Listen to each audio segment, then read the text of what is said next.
नमस्कार दोस्तों, ला problem series में आप सब लोगों का स्वागत है। तो आप लोग देखते होंगे जब भी आप कोई भी पढ़ाई करते हैं तो कभी कभी आप किसी भी कॉन्सेप्ट को पढ़ लेते हैं, पर पढ़ने के बाद उसको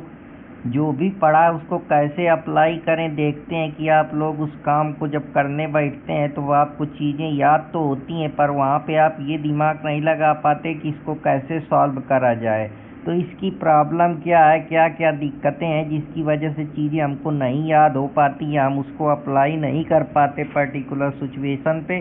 तो आज उसी को समझते हैं। सबसे बड़ी प्रॉब्लम ये है कि हम सिर्फ पढ़ते नहीं हैं, हम चीज़ों को इन्फॉर्मेशन की तरह स्टोर करते हैं और जबकि हमारा जो ब्रेन होता है उसका मोड जो है पूरी तरीके से काम करता है, क्योंकि उसमें जो चीज़ें होती हैं वो हम स्टोरेज करते हैं। जो चीज़ हम स्टोरेज करते हैं वो रटने के ही समान होती है। हम वहाँ याद करते हैं, उनको रिपीट करते हैं, जैसे स्कूल में हमको बताया जाता है वही हम रटने लगते हैं, पर हमारी मेमोरी उस याद करने पे ध्यान नहीं देती है। अपन जितना उसको दर्द होगा, जितनी परेशानी होगी, जितना ज़्यादा वो भूलेगी, अपने से इंटरप्रेट करेगी, प्रोसेस करेगी, जो हमको सोचना सिखाएगी, जो हमको एनालिसिस करना सिखाएगी कि यह क्या है, क्यों है, इसके चैलेंजेस क्या हैं, पॉसिबल आउटकम क्या है, कौन सी सिचुएशन पे क्या इम्पैक्ट हो सकता है। इस प्रकार से जब हम दोनों पक्ष को लेने के बाद उस पे हम जो एक प्रकार से उसको ध्यान में रख के करते हैं कि मान लो इसका पॉजिटिव पक्ष क्या है, निगेटिव पक्ष क्या है, ये कॉन्सेप्ट इम्पोर्टेंट क्यों है, इसका एप्लीकेशन क्या है, तब हमको वो याद होता है। जैसे मान लो हम मर्डर और कल्पेबल होमोसाइड पढ़ रहे हैं, तो जब तक हमको यही नहीं पता होगा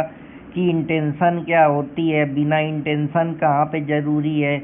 कहाँ पे बिना इंटेंशन के काम कर सकता है, तब तक हम कैसे कल्पेबल होमोसाइड की ग्रेविटी कितनी है, नेचर की कितना सीरियसनेस है ऑफेंस का, किस सरकमस्टेंसेज में क्या किया गया है, जब तक हमको ये नहीं मालूम होगा तब तक हम कैसे प्रॉपर उस चीज़ को समझ पाएंगे। फिर जब हम एग्ज़ाम में जाते हैं हम पूरी तरीके से कर नहीं पाते, क्योंकि हमने तो उस चीज़ को रट रखा है, हमने कभी उसका एप्लीकेशन लगाया नहीं, उसकी प्रॉपर थिंकिंग डेवलप नहीं करी, एनालॉजी कभी बनाई नहीं पर्टिकुलर कॉन्सेप्ट की। तो हमको चीज़ें स्टोर तो होती, पर उसको कैसे प्रोसेस करके कौन कौन से इम्पोर्टेंट टर्म है, कौन कौन से इम्पोर्टेंट बिंदु हैं जिनको हमको याद करके उसको एनालिसिस करके उसको एक प्रॉपर जो है चीज़ों को समझना है, उससे कैसे क्वेश्चन आते हैं, क्या एनालिसिस करा जाए, कैसे उसका डिटेल में चीज़ों को समझा जाए। यहाँ हम गड़बड़ी कर देते हैं, क्योंकि जो ब्रेन का गेम है वो सिंपल है। ब्रेन किसी भी चीज़ को ऐसे नहीं याद रखता जब तक हम उसमें प्रेशर ना बनाए, उसको बोझ ना दें, उसको जानबूझकर जो है मेमोराइज कराएं, इसके बाद उसको विजुलाइज कराएं, एक कनेक्शन बनाएं, चैन लिंक करें, तब हमको चीज़ें याद होती हैं। ये इंटरप्रिटेशन का गेम है। जितना आप मेमोरी को काम लेंगे, जितना उससे जो चीज़ें आपने पढ़ रखी हैं बुक बंद करके उसको लिखो, मेमोराइज करो, अपने दिमाग में एक इमेज बनाओ, एक एनालॉजी बनाओ, इस प्रकार से जो है निमोनिक्स का यूज करो, तो चीज़ें तुमको फिर देखो कैसे क्वेश्चन आ रहे हैं, जो तुमने पढ़ा है उस कॉन्सेप्ट से क्वेश्चन कर पा रहे हो कि नहीं कर पा रहे हो। अगर नहीं कर पा रहे हो तो क्यों नहीं कर पा रहे हो, उनका सल्यूशन कैसे निकाला जाए, कहाँ से पूछा गया, कितनी अंडरस्टैंडिंग की ज़रूरत है, किस प्रकार से मैं अपने ब्रेन के सिस्टम को ट्रेन करूं कि उन क्वेश्चन को समझ पाए कि कौन से क्वेश्चन जो है कंफ्यूजिंग है, कौन से जो सिंपल हैं, कौन से पहले करने, कौन से बाद में करने, किस में कितना इफर्ट लगाना है। जब तक ये चीज़ें नहीं समझ में आएंगी तब तक कैसे आप सिर्फ पैसिव लर्निंग से काम नहीं कि पढ़ लिए बस काम ख़त्म। क्वेश्चन को सॉल्व करो, कहाँ से क्वेश्चन आ रहे हैं, इलस्ट्रेशन बेस आ रहे हैं कि केस बेस आ रहे हैं, कि सेक्शन बेस्ड आ रहे हैं, कि एप्लीकेशन बेस्ड आ रहे हैं। तो जब उस एप्लीकेशन को जो तुमने पढ़ रखा है उस मेमोरी को एप्लीकेशन लगाओगे, प्रैक्टिकल लाइफ में रियल एनालॉजी बनाओगे, चैन बनाओगे, लिंकिंग डेवलप करोगे, दोनों हर तरीके से सोचोगे 360 डिग्री, तभी जो है तुम उसमें एक बेहतर जो है तुमको याद हो पाएगा। यही 5 सिचुएशन है जो बच्चे फेस करते हैं। सेक्शन पे तो फोकस कर लेते हैं पर सिचुएशन नहीं बनाते हैं, पर प्रॉपर सरकमस्टेंसेज नहीं क्रिएट करते कि इस सिचुएशन पे क्या हो सकता है। IPC 300 याद है, पर कब लगेगा, कितनी इंटेंशन होगी, कैसे इंटेंशन के बेसिस पे डिफ़र करेगा, कैसे ग्रेविटी के बेसिस पे डिफ़र करेगा, कैसे पनिशमेंट के बेसिस पे डिफ़र करेगा, कैसे पर्टिकुलर सर्कमस्टेंसेज पे, नेचर पे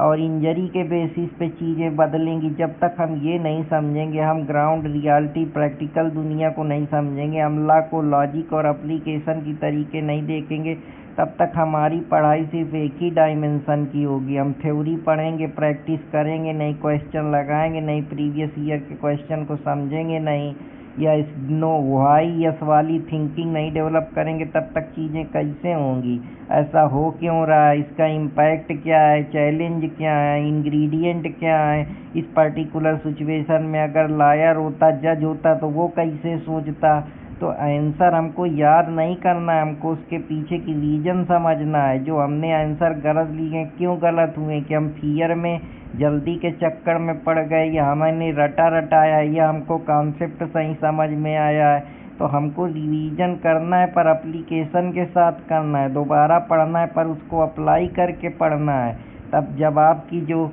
कोई भी आप स्किल बिल्ड करें, कोई भी चीज़ पढ़ रहे हो, पहले उसके फैक्ट जो है उसको समझो, फिर उसमें कि ऐसा क्यों हो रहा है, इम्पोर्टेंस क्या है, चैलेंज क्या है, ऑब्जेक्टिव क्या है, उसके इंग्रेडिएंट क्या है, फ्यूचर उसकी पॉसिबिलिटी क्या है, तब चीज़ें समझ में आएंगी। उसके यस नो समझो, उसका इम्पैक्ट समझो,